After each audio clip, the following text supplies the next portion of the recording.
আসসালামু আলাইকুম প্রিয় চাকরি প্রত্যাশী ভাই ও বন্ধুরা, আশা করি সকলে ভালো আছেন। সম্প্রতি বান্দরবান পার্বত্য জেলা পরিষদে কিন্তু নতুন চাকরির বিজ্ঞপ্তি তারা প্রকাশ করেছে। সব বিষয়ে আলোচনা করব, ভিডিওটি একটু ধৈর্য সহকারে দেখার অনুরোধ কিন্তু রইল। এখানে হচ্ছে সহকারী শিক্ষক পদে আপনার সহকারী শিক্ষক গ্রেড হচ্ছে আপনার 2015 জাতীয় বেতন স্কেলের 11,000 টাকা থেকে 26,590 13তম গ্রেডে। রাজস্ব খাতভুক্ত শূন্য পদের সংখ্যা হচ্ছে সহকারী শিক্ষক নেবে 40 জন, প্রাক প্রাথমিকের নেবে 2 জন। তো স্বীকৃত শিক্ষাগত যোগ্যতা লাগবে, দেখুন কি স্বীকৃত বিশ্ববিদ্যালয় হতে দ্বিতীয় শ্রেণী বা সমমানের সিজিপিএ সহ স্নাতক বা স্নাতক সমমানের ডিগ্রি পাস থাকতে হবে। আশা করি বুঝতে পেরেছেন। কোনো স্বীকৃত বিশ্ববিদ্যালয় থেকে আপনি অনার্স অথবা আপনার সমমানের ডিগ্রি পাস থাকলেই কিন্তু আপনার হয়ে যাবে। বান্দরবান পার্বত্য জেলা পরিষদে কিন্তু এই সার্কুলারটি তারা প্রকাশ করেছে। তো এখানে কিন্তু সহকারী শিক্ষক পদে অনেকগুলো লোক তারা নিয়োগ দিবে। তো সম্পূর্ণ ভিডিওটা আমি আলোচনা করছি। তো আলোচনা করার আগে আপনাদেরকে একটু বলতে চাই, যারা আমার অনেক জব নিউজের নতুন তারা অবশ্যই চ্যানেলটি সাবস্ক্রাইব করতে ভুলবেন না, পাশে থাকা বেল আইকনটি চেপে দিবেন নতুন নতুন চাকরির খবর সবার আগে পাওয়ার জন্য।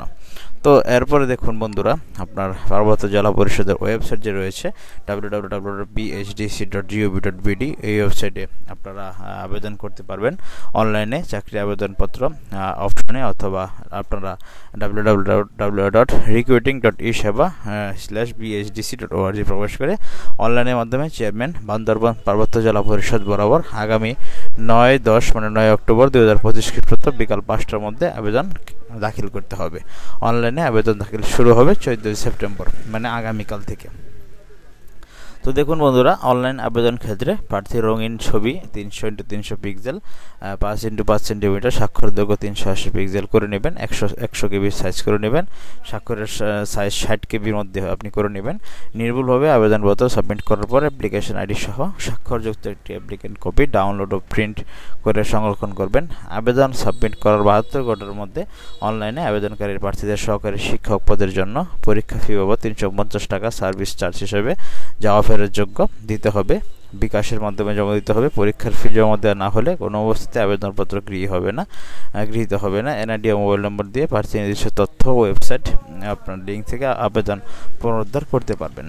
তো বিকাশের মাধ্যমে আবেদনের ফি প্রক্রিয়া দেখুন। প্রথম ধাপ আপনার bhdc.gov.bd তে প্রবেশ করে অভ্যন্তরীণ ই সেবায় আপনি অনলাইন চাকরির আবেদন অপশনে ক্লিক করে সেখানে মোবাইল বিকাশ নম্বর কিন্তু দিয়ে আপনার ভেরিফিকেশন দিয়ে আপনি কিন্তু টাকাটা জমা দিতে পারবেন।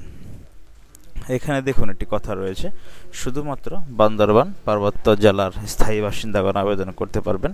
অসত্য ভুয়া তথ্য সংবলিত আপনার কোনো যদি অসত্য ভুয়া কোনো কিছু দেন তাহলে কিন্তু আবেদনটি বাতিল হয়ে যাবে।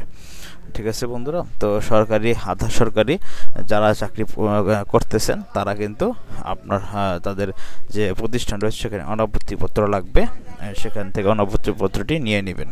তারপরে দেখুন, মৌখিক পরীক্ষার সময় নিম্নলিখিত সনদপত্র মূল কপি কাগজপত্র নিয়ে আসতে হবে। সদ্য তোলা পাসপোর্ট আকারের 3 কপি রঙিন ছবি, শিক্ষাগত যোগ্যতা প্রশিক্ষণ সংক্রান্ত সকল সনদপত্র, পৌরসভা ইউপি চেয়ারম্যান কর্তৃক নাগরিকত্ব সনদপত্র, অভিজ্ঞতা সনদপত্র যদি থাকে, কোটার প্রার্থীদের ক্ষেত্রে যথাযথ কর্তৃপক্ষের সনদ, বান্দরবান জেলার স্থায়ী বাসিন্দার আপনার সনদপত্র, সদ্য তোলা পাসপোর্ট আকারের 3 কপি রঙিন ছবি, শিক্ষাগত যোগ্যতা সনদ, প্রশিক্ষণ সংক্রান্ত সনদপত্র, পৌরসভার চেয়ারম্যান তারা নাগরিকত্ব সনদপত্র নেবেন, অভিজ্ঞতার যদি সনদপত্র থাকে নেবেন, কোটার যদি কোটা আপনার প্রার্থী থাকে তাহলে সেক্ষেত্রে সনদপত্র লাগবে। বান্দরবান পার্বত্য জেলায় স্থায়ী বাসিন্দার রূপ আপনার যে আপনার সনদপত্র, প্রমাণস্বরূপ বোমাং সার্কেল চিফ জেলা প্রশাসকের সনদপত্র, আদি পরিচয়পত্র, জন্ম নিবন্ধন সনদ এগুলি লাগবে। আবেদনপত্র প্রাথমিক যাচাইয়ের পরে আপনার যথাসময় ইন্টারভিউর জন্য মেসেজ দেওয়া হবে। তারপরে আপনি সকল কাগজপত্র নিয়ে হাজির হবেন। তো বন্ধুরা, এই ছিল মূলত আজকের মতো বান্দরবান পার্বত্য জেলা পরিষদের যে সহকারী শিক্ষক পদে লোক নিয়োগ দিবে এটির লাস্টেস্ট আপডেটটা আমি আপনাদের সামনে তুলে ধরলাম। রাজস্ব খাতভুক্ত শিক্ষক 40 জন, প্রাক প্রাথমিক নেবে 2 জন। সহকারী শিক্ষক 13তম গ্রেডের সরকারি একটি চাকরি। তো অবশ্যই আপনারা আবেদন করবেন এই চাকরিতে, যেন কোনো ভুল ত্রুটি না হয়। সুন্দর করে একটি অনলাইন দোকান থেকে আপনারা আপনার আবেদনটি কমপ্লিট করবেন। তো তো এই ছিল আজকের মতো। ভালো থাকুন সকলে। দেখা হচ্ছে পরবর্তী কোনো চাকরির ভিডিওতে। আবার আপনাদের সামনে নতুন কোনো সার্কুলার নিয়ে আমি আবারও অনেক জব নিউজ থেকে হাজির হব। সেই সাথে একটু বলতে চাই, যারা অনেক জব নিউজে নতুন তারা অবশ্যই চ্যানেলটি সাবস্ক্রাইব করতে ভুলবেন না। পাশে থাকা বেল আইকনটি চেপে দিবেন। যারা ইতিমধ্যে করে রেখেছেন তাদেরকে আমি অসংখ্য ধন্যবাদ জানাচ্ছি। ভালো থাকুন সকলে। দেখা হচ্ছে পরবর্তী কোনো চাকরি ভিডিওতে।